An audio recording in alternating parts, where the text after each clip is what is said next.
Lane Kiffin drama, undefeated Aggies. Who's going to Atlanta and who's making the playoff? It is time to get the SEC squad together. You're talking ball with the SEC squad.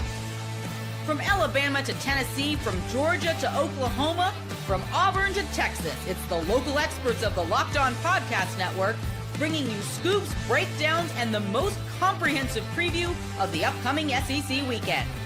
It's the SEC squad, and we have a seat for you. Hurt feelings and thin skin are prohibited. Squad up, you're part of the SEC squad. Welcome to the SEC squad, guys. Sit back, grab your favorite beverage, and join us as we get you ready for another week talking all things SEC. And thank you guys for making Locked On the #1 sports podcast network. Today's episode is brought to you by FanDuel. Right now, new customers can bet just $5, and if your bet wins, you'll get $300 in bonus bets to use across the app. Download the FanDuel app today. Let's welcome in our squad this week. We got a regular. I've seen so many comments. People are like, Stephen Willis shows up every week. Stephen Willis, Locked On Ole Miss. We got Corey Burton, Locked On Vandy. We got Jimmy Stein, Locked On Bama. John Williams, Locked On Sooners. I'm Chris Gordy, Locked On SEC. And guys, we normally in the first segment say, give me a prediction for your team this week. But because half the damn conference is playing cupcakes, I just want you to give me a state of your team right now. And no better place to start than in Oxford, Mississippi, where Stephen Willis, the Ole Miss Rebels are 10-1. Clearly, that's the biggest story out there, right?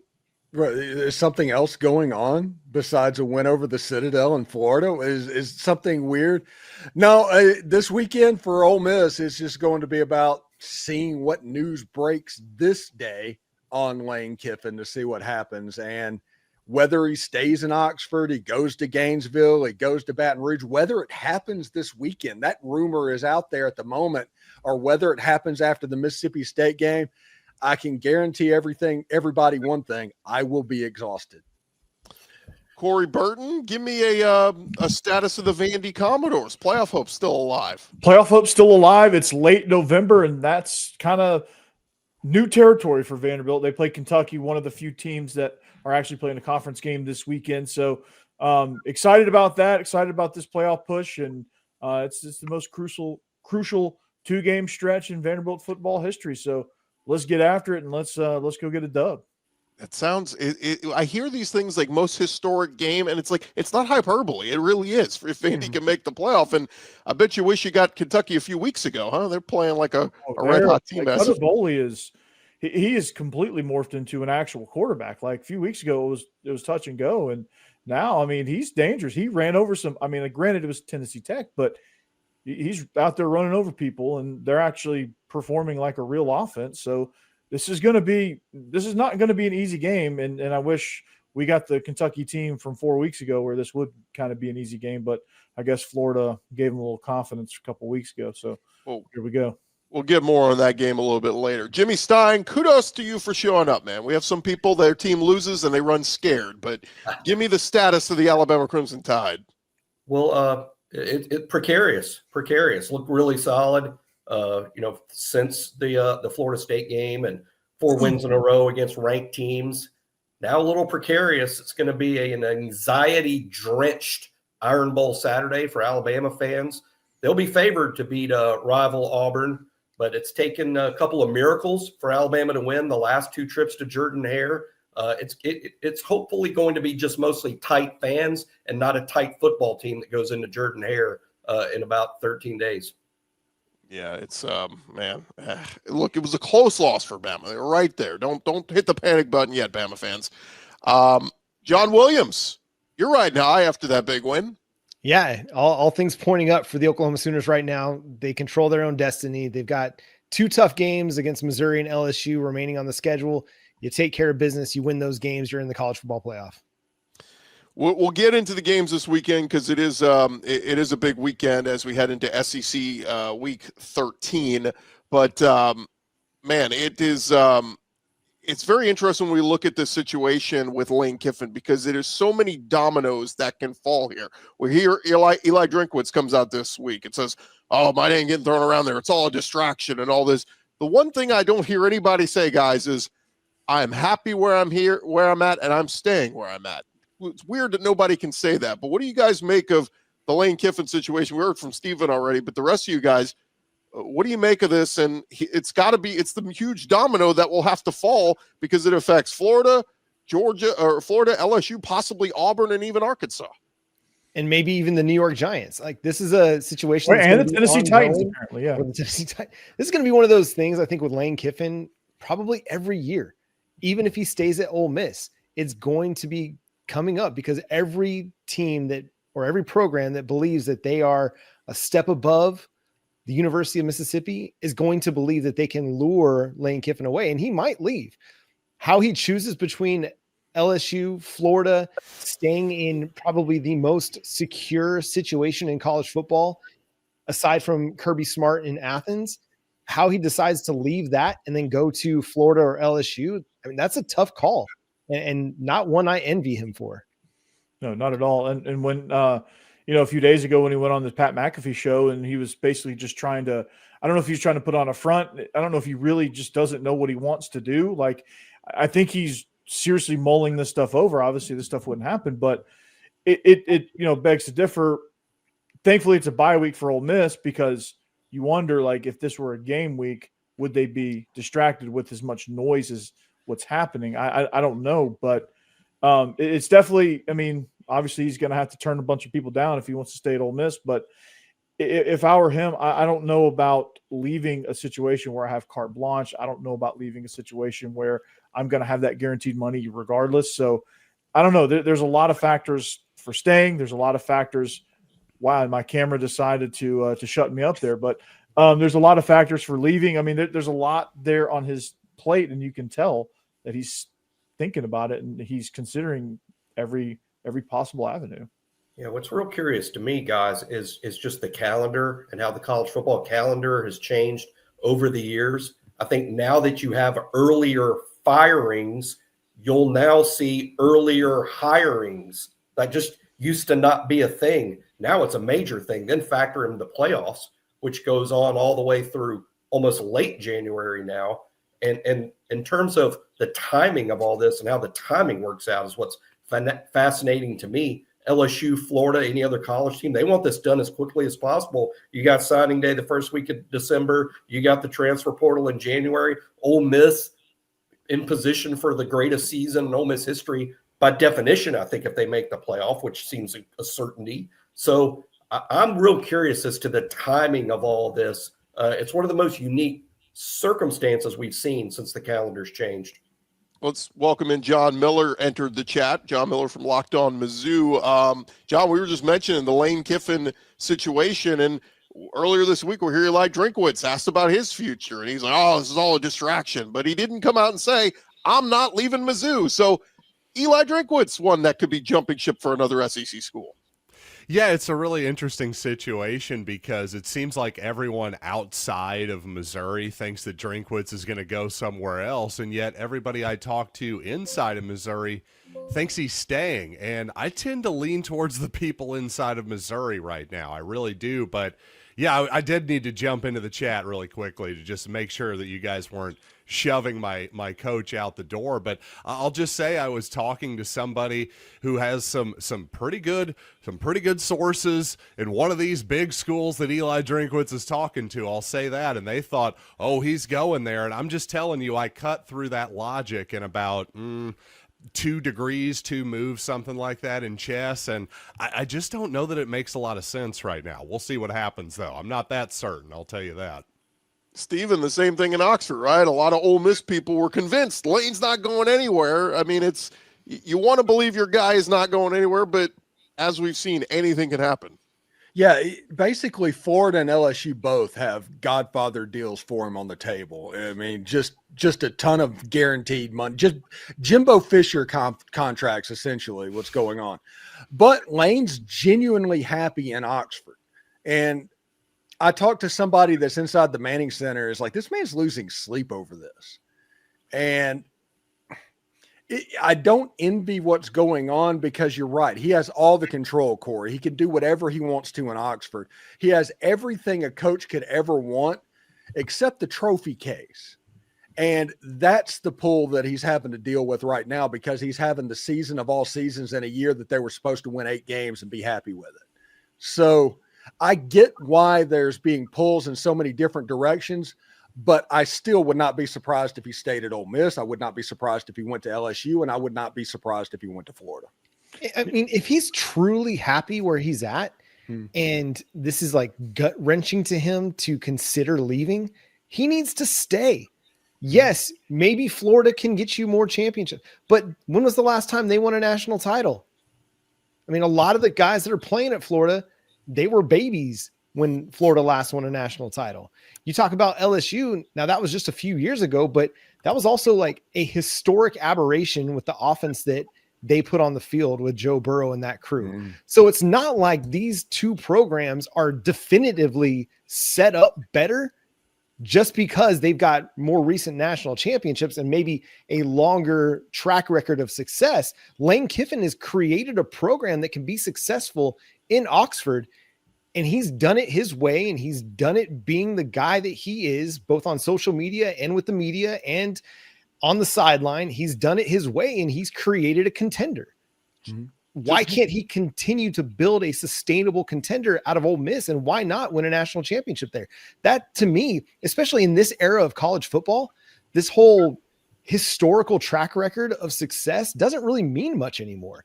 We saw Indiana go from being nothing, it's a basketball school, to all of a sudden they're the number 2 team in the nation in just a few years' time. So if Lane Kiffin is truly like losing sleep over the idea of leaving Ole Miss, to me, he has his answer. He just needs to stay.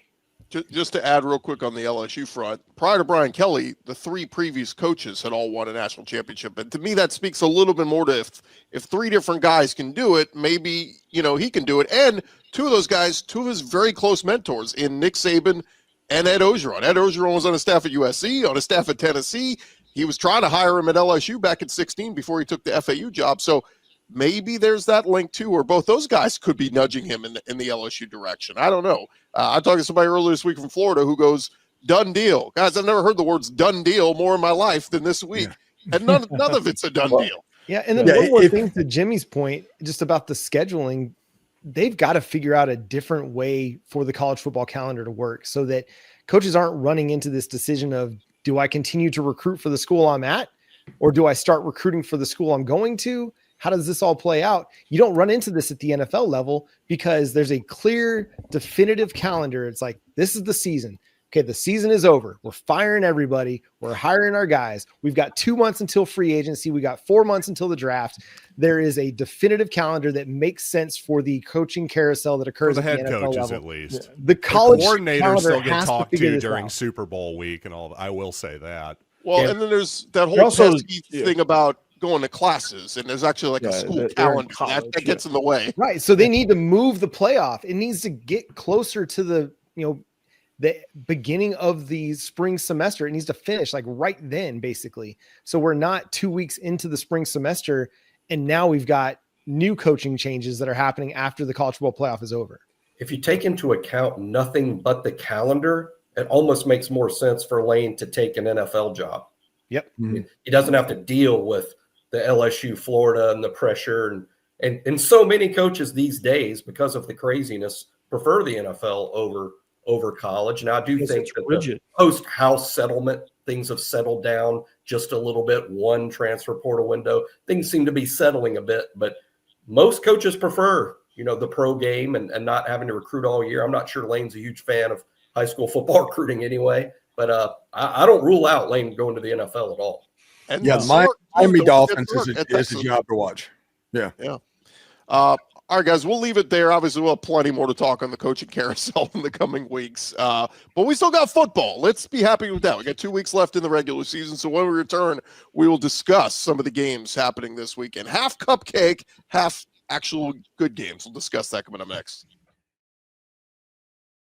Hey, first, I want to remind you guys about our friends over at FanDuel. Of course, the NBA is back. We got action every night, and no better place to get in on the action than with our friends at FanDuel. They are the official sports betting partner of the NBA, and whatever it is you want to get in on, pro football, college ball, still got all those SEC games up there each and every week, all of it there at FanDuel. And NBA, college basketball, there's something literally every night you can get in on the action, and you can combine your live bets into a same-game parlay if you're looking for a bigger payout. it keeps every game exciting, especially when your team is playing. And who knows, maybe you bet against your team. Right now, FanDuel is giving new customers $300 in bonus bets when your first $5 bet wins. So head to FanDuel.com, get signed up, play your game with FanDuel. They are the official sports betting partner of the NBA. And, of course, all the college action up there as well. All right, roll along here. Locked On SEC Squad Edition. What was your comment, John? Missouri basketball? I said December 1st, Missouri, FanDuel. It's legal. That's okay. the pitch there at the end. Yeah, It is relevant. I thought you were trying to like the state of Missouri. I thought you were trying to No. Just a little pitch for FanDuel, just trying to get us some more money. No big deal. Hey, just trying to do some business here. I know you guys are here for the S's and the grins. I'm just here for the greens and the greenbacks. All right. Well, let's get into some of the games this weekend, guys. And maybe, okay, I get it. It's not the sexiest matchups this weekend, but let's get to a couple of conference games. And Corey, I think your game is probably the most compelling from a standpoint of It's 5-5 Kentucky against number 14 Vandy, but Kentucky, one of the hottest teams in the SEC, running off a handful of wins in a row. They knocked off Tennessee Tech last week, who were 10-0 undefeated. So give me a quick primer thought on this one. Well, I mean, the stakes are extremely high. Vandy's in playoff mode right now, which is unheard of. They're sitting at 8-2. And then Kentucky's fighting for a bowl game, which 4 weeks ago, they were just going to ride out the rest of the season, see what was going on with Mark Stoops and, just kind of try to put the pieces back together. But now they're in a mode where they got a lot of confidence. So you've got a quarterback duel that you didn't think you were going to have. Diego Pavia versus Cutter Boley, which no one thought was going to be an actual compelling quarterback duel, but here we are.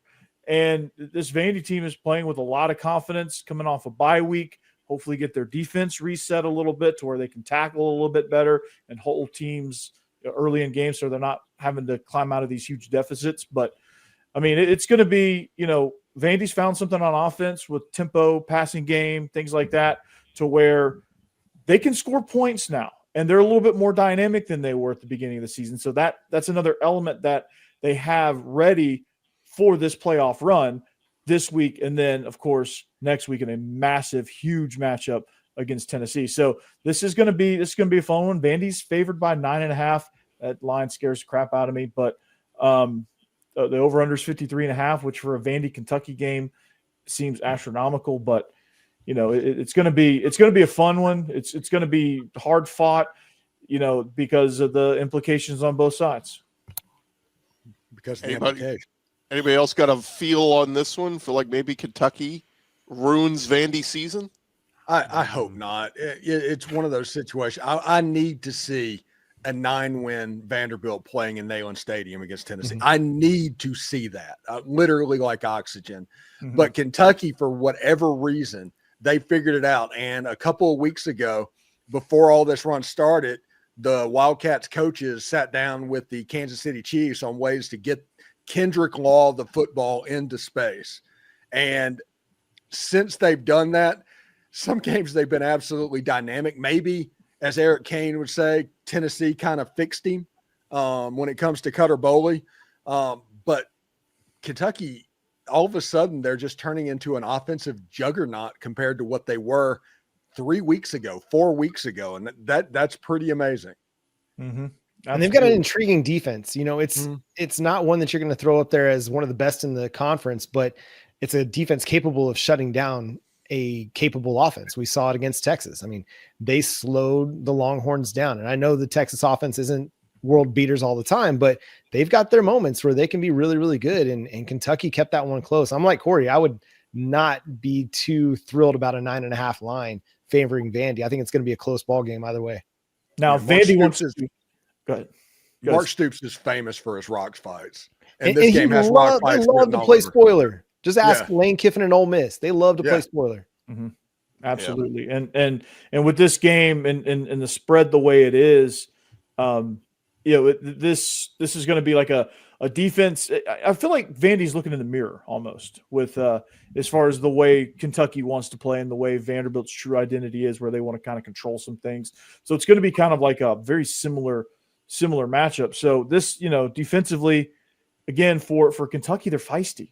They're not supremely talented, but they do a lot of great things. They make plays because they're in the right position. Like they seem to be well coached on that side of the ball. It's just sometimes they run up against some of these teams, especially early in the season, where they're just out there too much. And this defense is really kind of better than it presents itself. So again, a scary game, a rock fight, as Steve loves to say.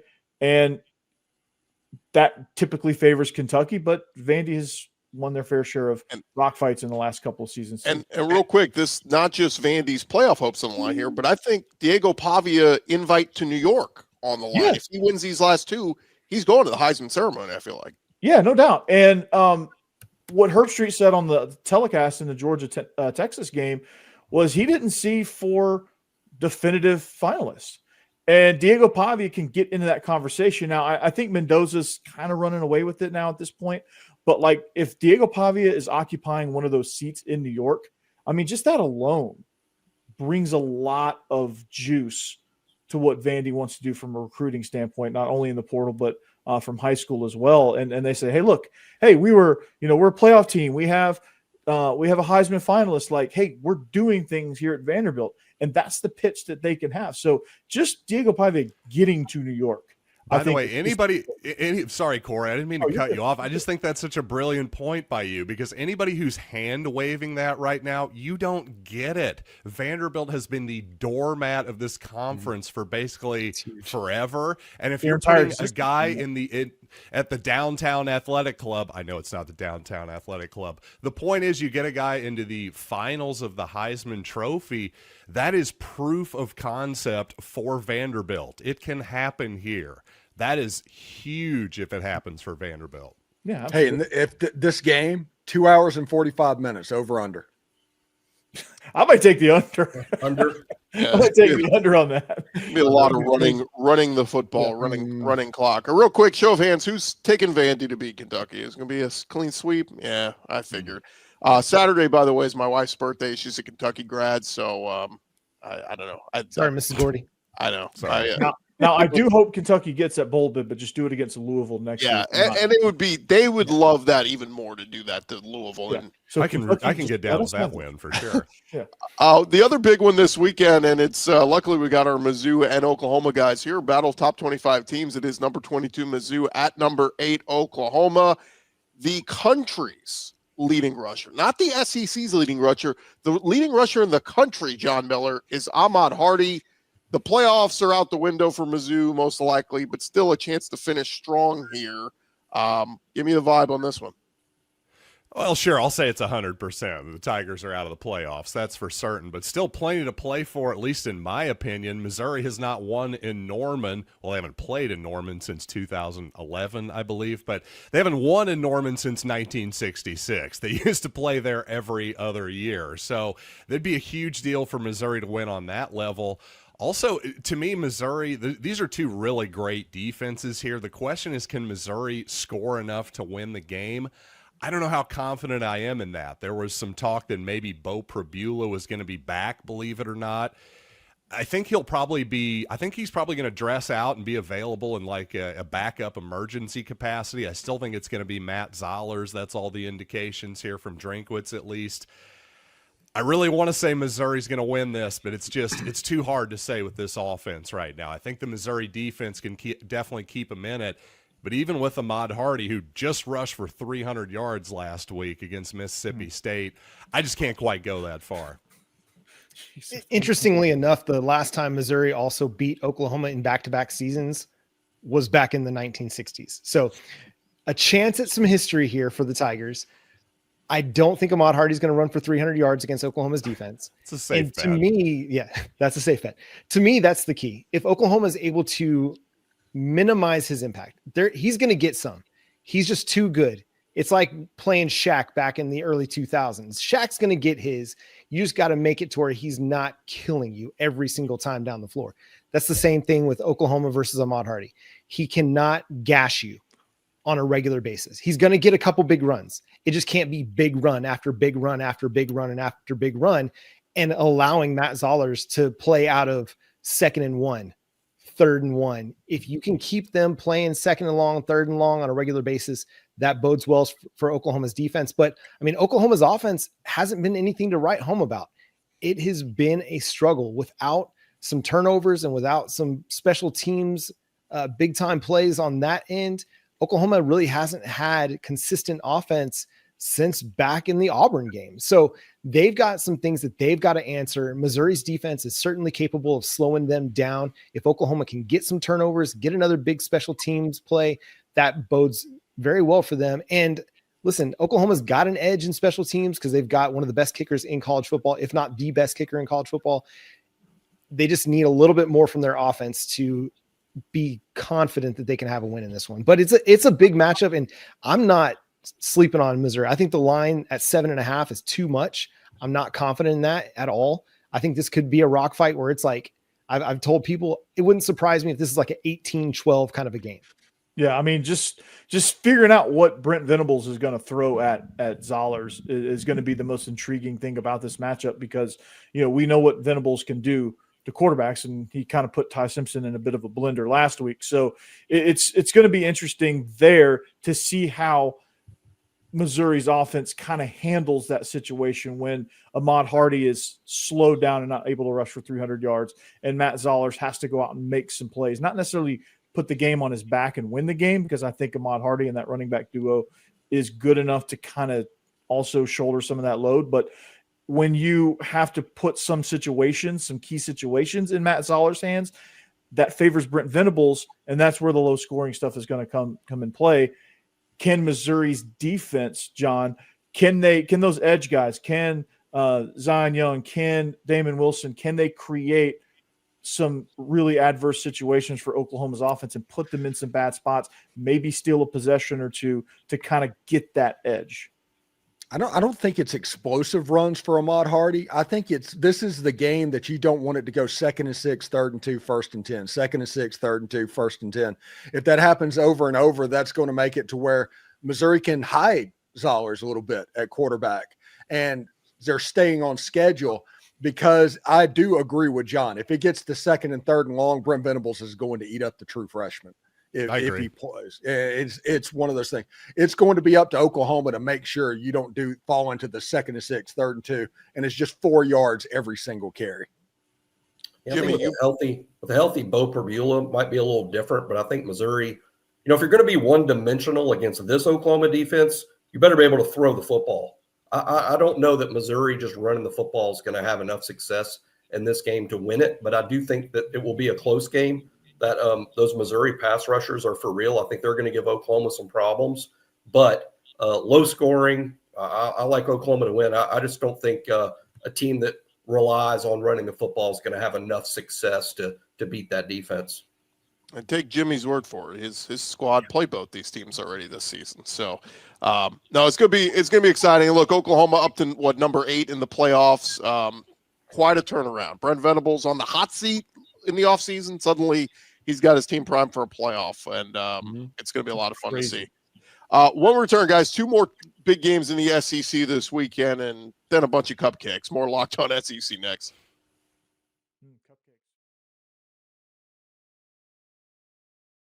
Locked On SEC Squad Edition continues here, gents. And look, just to run it off real quick, we've got Western Kentucky at LSU. Western Kentucky's 8-2, so maybe they give them a little bit run for their money. Samford is 1-10 at undefeated Texas A&M. So Samford under. I think they're 77-0. 1-9 Charlotte is at 9-1 Georgia. So that's, come on. Yes, Jimmy, you get a 3-8 Eastern Illinois. I mean, who's not up for that one? Ghost of Tony Romo and Jimmy Garoppolo and Sean Payton, all graduates of Eastern Illinois. Hard to believe. All good ones. Mercer's at Auburn. The only thing to watch here is Mercer's 9-1, and Auburn is not going to start Ashton Daniels. They're either going to go with Jackson Arnold or Deuce Knight. So something to keep an eye on there. Deuce Knight's going to play. That might be worth paying attention to, because I think this will be his first action on the game field. Yeah. How crazy is it that Ashton Daniels will not play this week, but start the Iron Bowl the week after? Trying to preserve the red shirt. It's a new age. Then lastly, Coastal Carolina is at South Carolina. Coastal's actually 6-4. South Carolina's 3-7. So that one might actually be one to watch. South Carolina's hustling backwards too, by the way. But that's all. And God, they were so good for a half at A&M. But those are all your Cupcake games. We got 2 more SEC games to hit on, and let's jump into the old Southwest Conference game, guys. It is Arkansas at number 17, Texas. Arkansas, the epitome of close but no cigar, 2-8. But my God, almost every week it's a 1-score loss for them. Bobby Petrino must be kicking himself. Based off Texas taking their 3rd loss, what do you guys think here? Do they maybe pack it in and go, we're not going to the playoff? They're not going to throw in the towel. They got A&M on up ahead on the schedule, and if they beat A&M, that's they might have an outside chance. I've heard some scenarios where they would jump if Vandy went 10-2 and Texas went 9-3 and beat A&M, they would jump them somehow. But so they're going to be up for this one for sure, and that's an old school Southwest rivalry. So they're definitely not going to let this one slip up. Yeah, if anything, they might just look ahead a little bit and start slow, but Arkansas just not good enough on defense to even make it difficult for Arch and difficult for that wide receiver core. I think Texas's offensive line is good enough to kind of bully them a little bit, and they'll be able to run the football. And Taylor Green, man, he's great, but I just don't know if they've got enough to keep up with Texas and to score 25, 26 and pull off an upset. I just don't know if they've got enough offensively to beat that Texas defense. No, they don't. And you're exactly right there. I mean, Arkansas, they're just they've got to be mentally exhausted with all this, and they're just going to probably just pack it in and say, well, it's not Bobby Petrino. We're just going to kind of play it out and just do the best we can. Players are like, hey, we're looking for portal spots, and it's just kind of like what Florida's going through now. They're just kind of coasting a little bit. Jimmy, do you remember those old Southwest Conference games? I vaguely. Unique spot for Texas, down after the Georgia game, but looking ahead to A&M, this could be a week to get them, but Arkansas just doesn't have enough, especially defensively. Anybody but Arkansas, I can see Arch Manning having the best game of his season this weekend. Yeah. And Arkansas hates Texas. Like Oklahoma hates Texas. It's amazing that they've played Texas 3 times in 20 years, and the hatred is exactly where it's always been. So that's something to pay attention to, because I do think Arkansas will give their best effort of the year. Yeah, I was just bringing it up because I've got some Longhorn friends that, they tell me about Texas and Arkansas. We hate each other. It's like, okay, haven't seen this one in quite a while, but or at least as a conference game. They played each other a little bit in non-conference. All right, gents, last one. It is Tennessee at Florida, and Tennessee 7-3, playoffs off the table likely for them. Florida 3-7, but when you consider for them too. Yeah, well, yeah. But when you consider Florida has had Tennessee's number, you got to think Josh Heupel, man, he wants to stick it to the Gators in this one, especially in the swamp. This would be a good opportunity for him to get that done with a team that's kind of packed it in a little bit. But again, Florida's pesky, and Florida could say, hey, we're going to ruin whatever good season you were having and send Tennessee into some sort of tailspin. Yeah, Florida's not going out lightly. They're taking fights to everybody they play. Surprisingly, you'd think that after they fired Billy Napier that things would kind of go downhill, but they're battling out there. And Hype, he doesn't want to lose this one and then have to face Vanderbilt and potentially go into the end of the season on a losing streak with those 2 losses. That would be kind of rough for Hype, man. And listen, I think Josh Heupel's a really, really good coach. I still think he's kind of maybe got a little bit to prove to that Tennessee fan base. And also, it's important to remember the last time Tennessee won in Gainesville, Eli Manning was a senior at Ole Miss. So, wow. Until Tennessee wins down there, I don't know that they can. Yeah, it's like one of those places it's just not meant to be, not meant to happen. Yeah. And that's troublesome for a Tennessee group that's looking for some confidence, especially after what Oklahoma did to them. That shook them up a little bit, because right at that point they were like, okay, we're gonna send the Brent Venables era maybe somewhere else, and we're gonna continue rolling on towards the playoff, and then all of a sudden, bam, Oklahoma strikes, and then they start to kind of sputter a little bit. Now they haven't lost since then, obviously, but you can see the confidence, kind of like they're questioning Josh Heupel. There's things defensively that they're just not good at. And this thing could get tricky with some of the misfortune they have playing at the Swamp. Yeah, Tennessee's last win there 2 decades ago. And I saw this, guys. Florida's bringing back Urban Meyer. They're going to honor him on the field. So, I mean. God. Please, Tennessee, put up like 40 and beat them by 20, please. They might. Who would have had in August Joey Aguilar almost certain to throw for more yards than Lagway? Yeah, Nobody. It's crazy. By the way, one for the rumor mill, had somebody reach out to me that the report is Sam Leavitt is going to enter the portal after the year at Arizona State. Watch him and Josh Heupel. I think that might be an interesting one to watch for 2026. So just putting that out there. Just putting it out there. Nice. Look at Chris Gordy breaking the news. That's a Look at Gord you, bomb. man. Breaking anything, just a rumor, internet rumor. We'll Gordy's see. doing the journalism. He's gonna be arguably the top portal, option out there, unless we get a surprise, like a Carson Beck from last year. Levitt's gonna be probably the top name out there. Yeah.